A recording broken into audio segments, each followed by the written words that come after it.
This is the stuff I'm using. My old GW glue, well and I mean, it's old, man. You know, getting on for 15 years old, maybe more actually. So I've retired it, started using this stuff, and it's just really good, really tacky, goes where you need it to go. Yeah, and I'm not worried too concerned about getting these bits around at the side, because there's going to be like 20 of these guys. This is just Spearhead. I'm not quite ready for a real Age of Sigmar yet, but I'm not too fussed about getting all the base on these little dudes because, well, I'm going to see it, are you? Be a bit different on the hero units. Obviously, spend a little bit more time on those, but just getting something on these guys is better than nothing.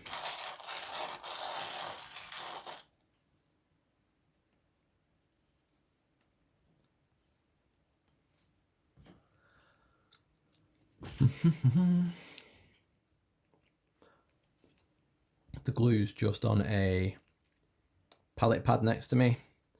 Thin it down every now and again, thin down a tiny little bit of water. Like I say, this stuff really quite thick anyway, so doesn't make too much difference. Not too fussed.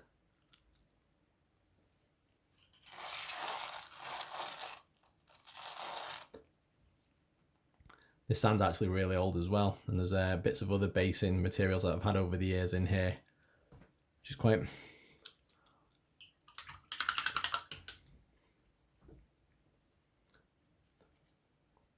Probably paid well over the odds for the sand as well. I actually think it all came in a basing kit, to be honest. I got some static grass, glue, and the bag of sand. Box of sand even, bag of sand. It's right there. I know it's not a bag.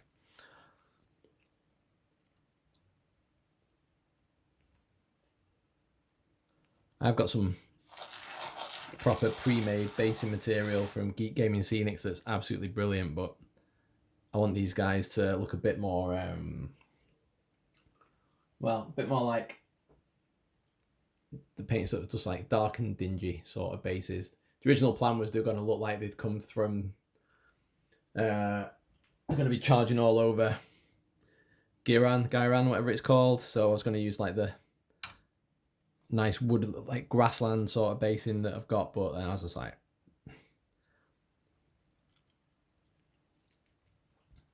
they're just getting some sand down that's just easy to whap a colour or two over. Heroes and leaders and whatnot can have a little bit of extra put on the base, like some flowers or some warpstone or something. I'll sort all that out when I'm ready though. No mad rush now.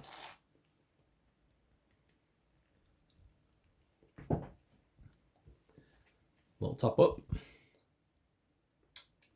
There we go.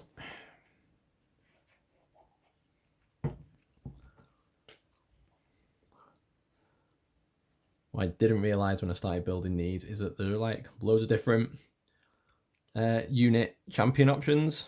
So I've basically got 2 units exactly the same here, because I was building them like 2 at a time, like the same model twice. So sort of kicking myself there, but if I do expand into Age of Sigmar, and there's a good chance that me and my buddy are going to do that, then, well, I'm probably going to have a few more than 40 clan rats kicking about, aren't I? So, yeah, it'll be fine. Again, not worried about it. If I do play, it's only going to be casually, and I'm probably not going to win anyway, so they were not going to be on the table for very long. So it's not something we really need to worry about.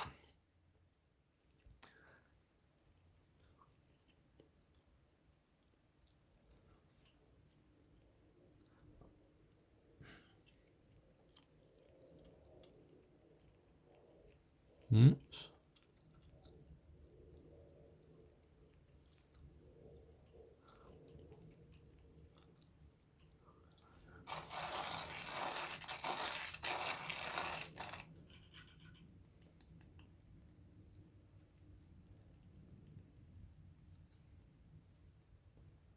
Right, and then a little bit of sand on that little rat's mush, and his little snout just there. So another.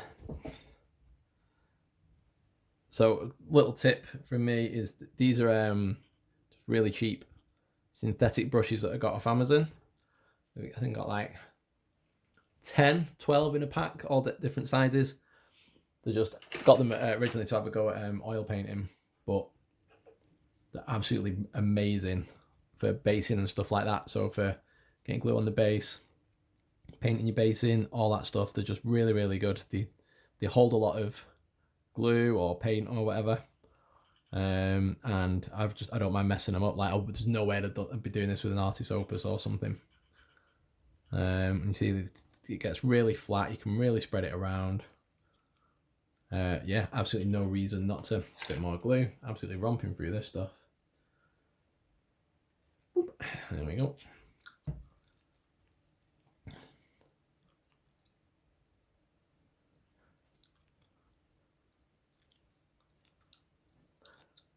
So what I do is when I'm putting stuff on there, putting sand on bases and stuff, I try and give the glue a bit of texture, a bit more surface area, hopefully to make everything stick a little bit better. But also it helps you spot if you've missed anywhere.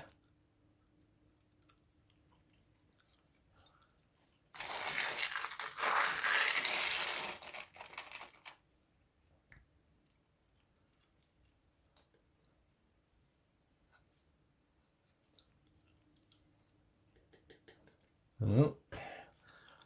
Whoops.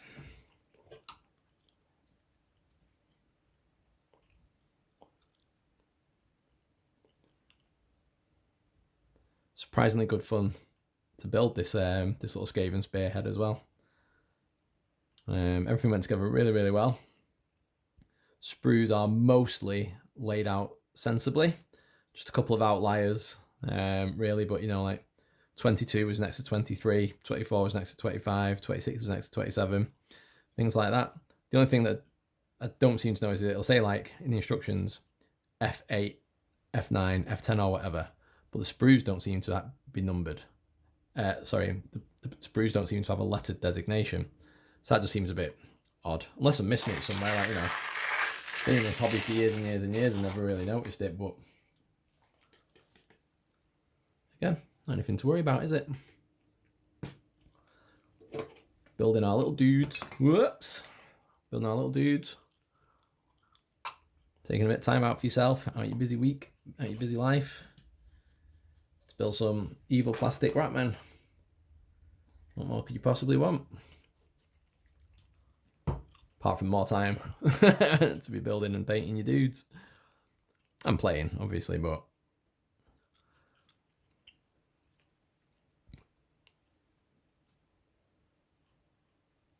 I think I'm going to be picking up the Warhammer Underworld starter set as well. Not just because the Skaven in it are absolutely amazing, but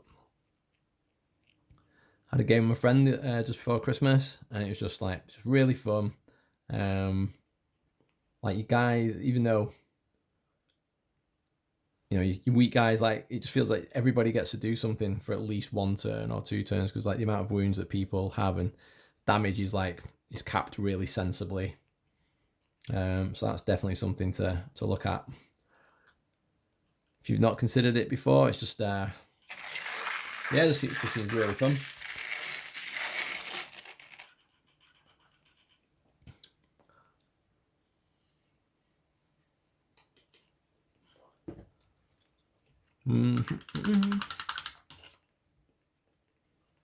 Right, I'm about halfway through there, so I've just got 10 more of these guys left.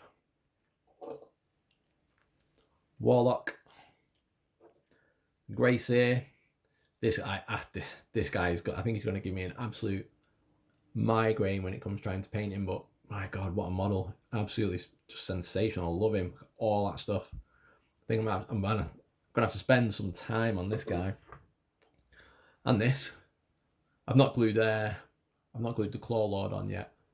But this rangy creepy lad, proper nightmare fuel.